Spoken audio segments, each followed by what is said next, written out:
Hello and welcome to the Nashville Daily Podcast. I'm Stuart Deming. And I'm Aaron Pennington. With just weeks away from Christmas, what are the chances Nashville sees a white Christmas? The investors that recently purchased the Fifth and Broadway development gave good insight into signs of Nashville's next break into the luxury market. Plus, Pietown receives the announcement of 2 new buildings in the neighborhood, including one that's actually pie-shaped. We'll talk about all of this and more on Nashville Daily.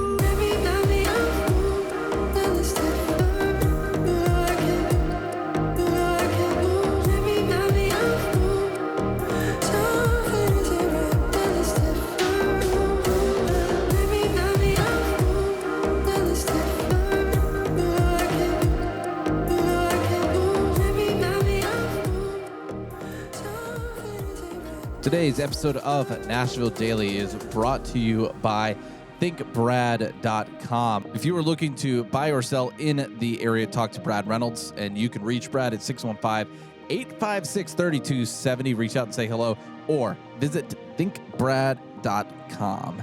So the question on my mind all the time around this year is, will Nashville have a white Christmas? Typically, every other year, I'm either here or I'm not here in the Nashville area, and I have You're somewhere that does have a white Christmas almost every year.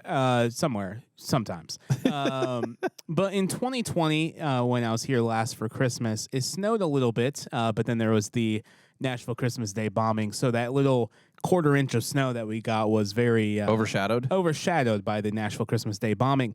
So according to AccuWeather.com, here are a few predictions that we're going to talk about for will Nashville have a white Christmas? So we're going to show this map real quick, and this is the historic probability of a white Christmas according to the entire United States. Yes. And we have about a 5 to 25% chance of that actually happening in the Nashville area. Yeah, so we're sitting in this little light blue section. At least we're not in the under 5% chance. Yeah. And there is part that's in the 0% chance. Yeah. But we are in the 5 to 25%, which is actually a pretty large range of historical probability. So this is not current. This is historical probability that we will see at least an inch of snow on December 25th. So the probability could be higher that we see a little dusting again. That'd be nice. But they say from AccuWeather, one of the most influential weather patterns this year is La Nina, which will be in play for the 3rd winter in a row. This pattern, which originates with cooler than normal waters in the central and eastern Pacific around the equator, often drives an active storm track across the northern tier of the U.S. and leaves southern sections of the country drier than normal, although we know we haven't experienced drier conditions here in the last few weeks. It's been rather rainy. So who knows? All right, so here's another map of predictions throughout the country. On Christmas Day, this is November 28th, so this was about 2 weeks ago, so this may not be accurate at all now. It's estimated that we may either be dry or rain. Who would have thought? Fun. All right, well, let us know what your thoughts are, and maybe share your most memorable white Christmas here in Tennessee.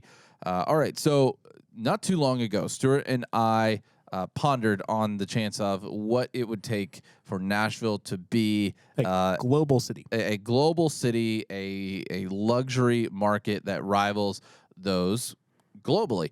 And this article came out not too long after we talked about that. This is an article from the Nashville Business Journal, and they talked to the people who bought the Fifth and Broadway property for $787 million. They talked to Northwood investors.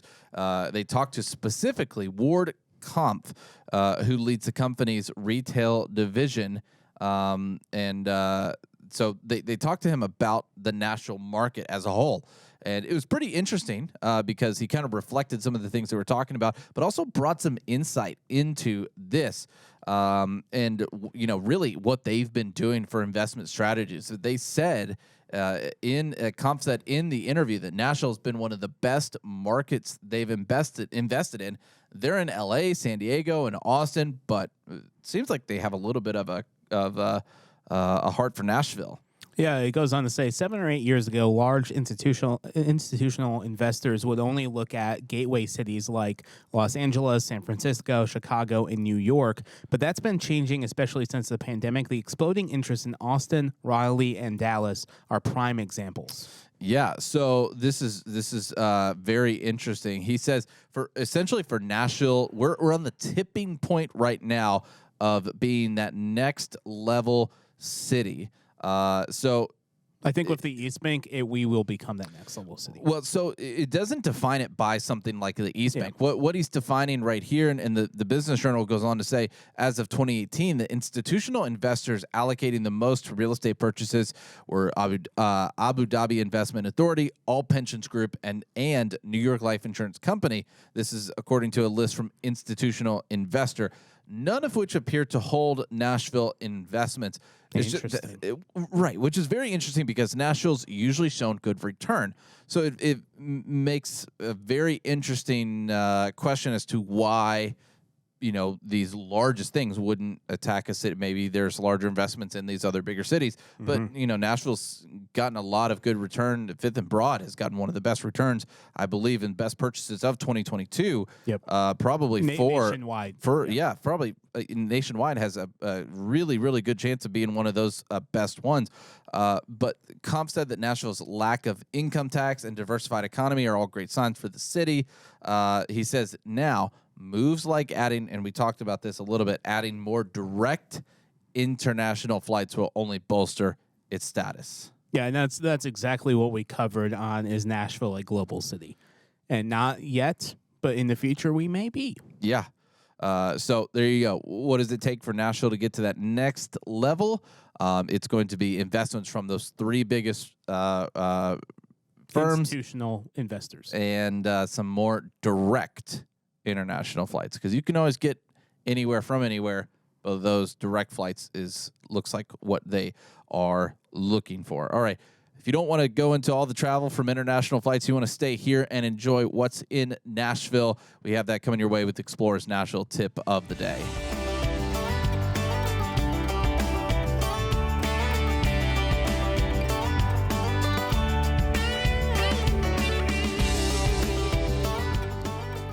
For Explorer's Nashville Tip of the Day, it's a great day to go to one of Nashville's best museums, and that's Musicians Hall of Fame. It's located off of Gay Street and I believe James Robertson Parkway in downtown Nashville. Rosa Parks area. It's in the Municipal Auditorium, in the basement of the Municipal Auditorium.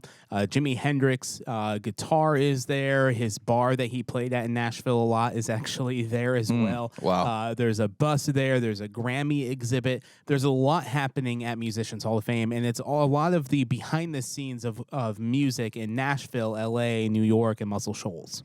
So if the weather is still rainy outside, if it's still bad conditions, and you want to visit a great museum, check out Musicians Hall of Fame in what neighborhood would you consider that to be in? Capitol North. Capitol North. I don't know.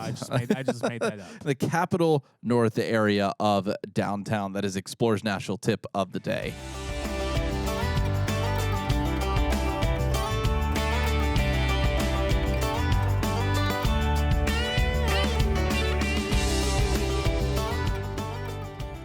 Today's episode is brought to you in part by Blessed Day Coffee. Use the code EXPLOREXPL20 to take 20% off of checkout. And a really cool thing that they also offer on their website is education on brew methods that you can learn about. Yes, so they talk about very, very important. They talk about all the different ways to brew your morning coffee. You could purchase some of their coffee right now by visiting blesseddaycoffee.com and using the code XPLR20 to take 20% off at checkout. Yeah, and some of these brewing methods, you can also purchase equipment on their site if you are. It is worth it. From a coffee fanatic to a non-coffee fanatic, if you're not, it is worth it to learn about these methods. They give you a much, much better cup of coffee than you can ever get with the traditional Keurig or drip machine that you buy just in your normal like Targets and Walmarts and things like that. So I would highly encourage you guys to check this out, and also make sure you grab some of that coffee at 20% off using that discount code XPLR20 at checkout. All right, so there's an area of Nashville Let me get Greg, the Google guy, in that Greg, shoot real quick. come back to us. There's an area of Nashville called Pie Town, and this is an area that looks like a slice of pie, a very distorted slice of pie. Let me change the layers on this bad boy. So this little triangle from the 40 loop to the roundabout back down to the 40, this slice of pumpkin pie that I like to call it. This is called Pie Town, and there's two new developments that have recently been announced according to the Metro Planning Department that are going into this area. Pie Town is going to be the gateway of South Nashville. We've talked about that in an episode called Pie Town in 2026. So we have a whole episode dedicated just to development news that's going to be open, or developments that are going to open by 2026. Yeah. But these next two developments we're going to be talking about, there may not be a possibility they may not even be done by 2026. Maybe not. And the funny thing is, this first one that we're going to be talking about, it is in Pie Town, which, as you've seen, and for the online or the audio listeners, is just a triangular piece of a neighborhood. And this development, which is going to be at 630 Division Street, it spans just 0.1 acres. It's not that big. Let's go to the Business Journal first and see this. It's going to be, the funny thing, it's going to be the shape of a pie. of a piece of pie. Who would have thought? Well, It's more of like a... it's more like a triangle that you'd study in school, like an equilateral triangle, or you're that guy who takes the center of the pie and cuts a triangle in a giant piece, or you're the guy who very gets obtuse criticized piece at all of the holiday parties for doing that. So it's going to have retail and bar space. It's going to have a residential parking and a residential building. So this is the first one at 630 Division Street. Let's have Greg, the Google guy, show us the street view of this right now. All right. This is what it looks like. It's going to be right next to Paseo South Gulch. Oh, which wow. is going to be Yep. just right down the road where all of that parking lot is. Yeah, that is hopping for sure.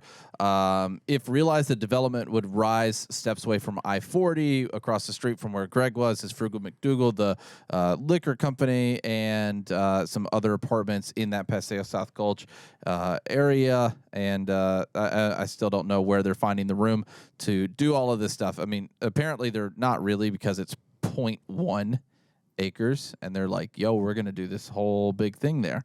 So that is very interesting. But hey, the land in the Gulch, at some point, I will finally say, they ran out of land. That's not in the Gulch. It's in Pie Town. Well, yes, in the yes, Gulch, yes. Close enough. Yeah. So this is another kind of odd-shaped pie. We'll show it here in a second. But this is a Kansas City company is pitching a 32-story residential tower in Pie Town.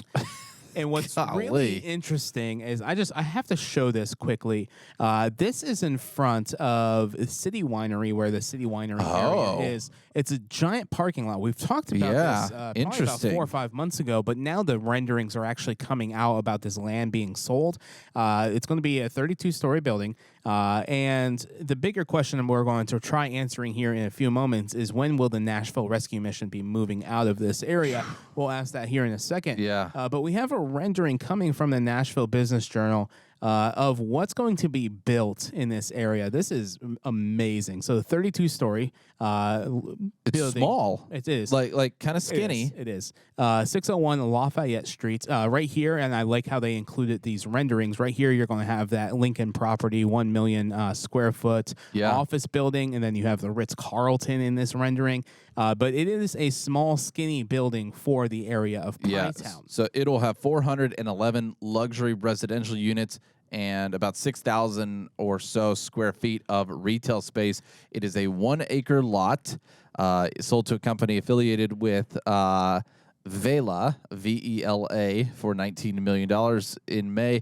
The seller was a retired business owner who has owned the parcel since 1994. Good for him. So it's actually a lot bigger than we anticipated. It's skinny. Oh, we from just one saw the side. Skinny side? Yeah, but it's a lot larger on the other side. Okay, I wondered how they were going to fit 411 luxury units in that little skinny thing.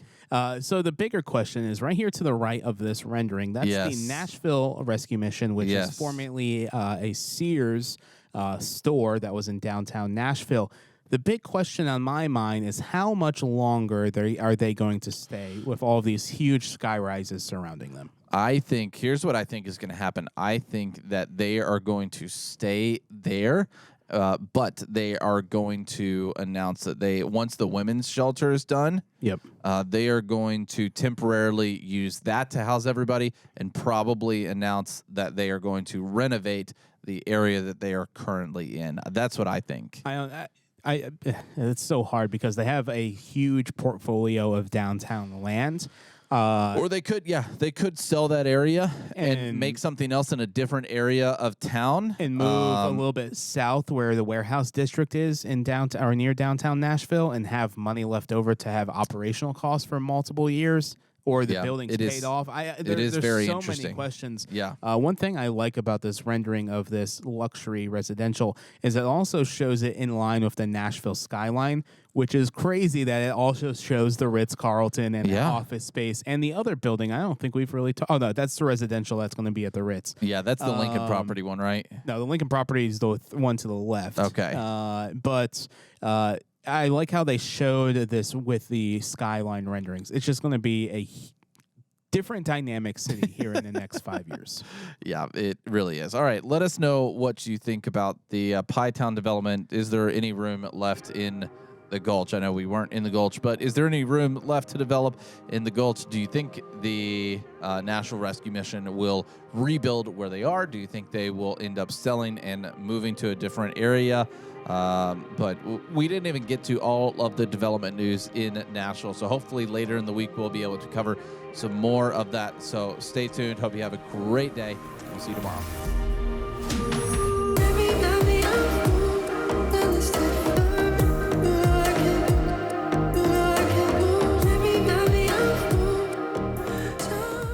Thank you for listening to Nashville Daily. To learn more about today's episode, visit NashvilleDailyPodcast.com. And to stay connected, head to our Discord, and you can find the link at NashvilleDailyPodcast.com/connect. Nashville Daily is now offering tours. If you would like to take a tour of downtown Nashville, head to the link in the show notes or find out more details at NashvilleDailyPodcast.com. Nashville Daily Podcast is an Explore.Nash production, copyright 2022.